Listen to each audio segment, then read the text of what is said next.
Have you ever noticed that the most successful podcasts aren't just okay at what they do? They are obsessed. Think about the big hits like Serial or The Daily. They don't just read a news headline and move on. No, they do something much more intense. They take a deep dive into the story.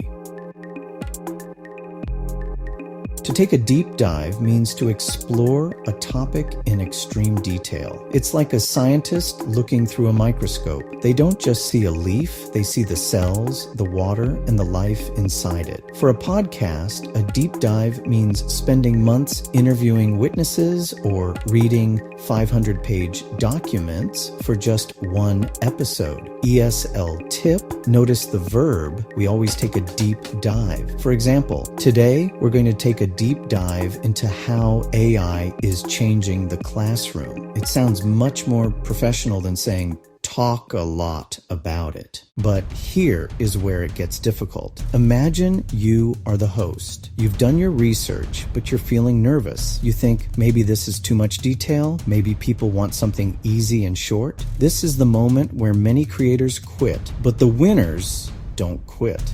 They lean into that feeling.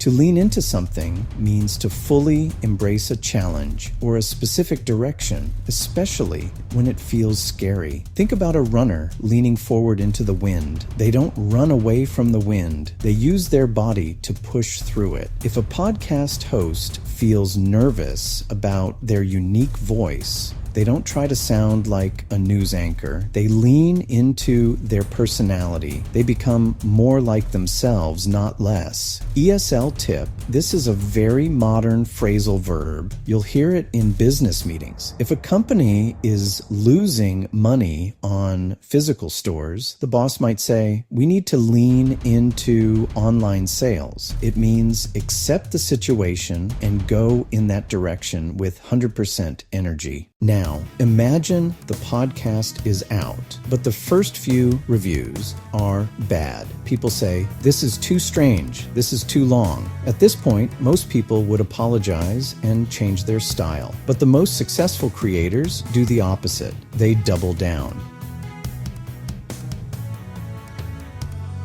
To double down means to become even firmer in your opinion or action when you are challenged. It comes from the game of blackjack. When you have a good card, you double your bet because you are sure you will win. When a creator doubles down, they say, I hear your criticism, but I believe in my vision and I'm going to work twice as hard on it. ESL tip, use this when someone is sticking to their guns. Instead of apologizing for the mistake, the company decided to double down on their marketing strategy. Before we get to the final two phrases, let's see if you've been paying attention. Here's a quick challenge. A company is criticized for its new logo. Instead of changing it, they put the logo on every building and every shirt they own. What are they doing? A, taking a deep dive. B, leaning into a feeling. C, doubling down on their brand. Think about it. The answer is C. They are doubling down. They are becoming firmer because of the challenge. Did you get it right? Let me know in the comments. So, the podcast host doubled down. They kept going. And suddenly, they found their tribe. They found listeners who finally understood their vision. When the host said, I think the story is more important than the fancy equipment, the audience didn't just nod. They said, 100%. In casual conversation and podcasting, 100% has replaced I agree. It's an intensifier. It means you are certain and you share the same opinion. Host, A, I think consistency is the most important part of a podcast. Host, B, 100%. If you don't show up, your audience leaves. ESL tip. This is the easiest way to sound like a native speaker. When your friend says, this coffee is great, just say 100%. It's fast, natural, and shows total agreement. Eventually, this podcast becomes a global hit. People ask the host, how did you do it? Was it the microphone? Was it the social media? The host smiles and says, well, those things helped, But at the end of the day, it's about the connection with the listener.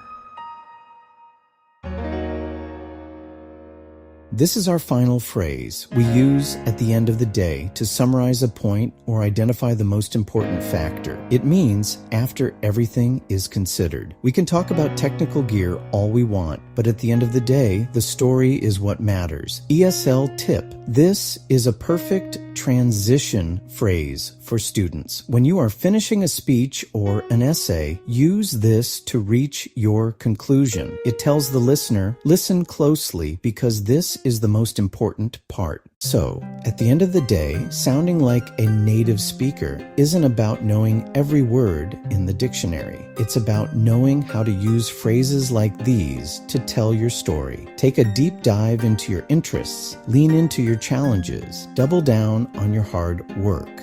Agree with your friends 100% and remember what matters most. Which phrase will you use today? Write a sentence below and I will check it for you.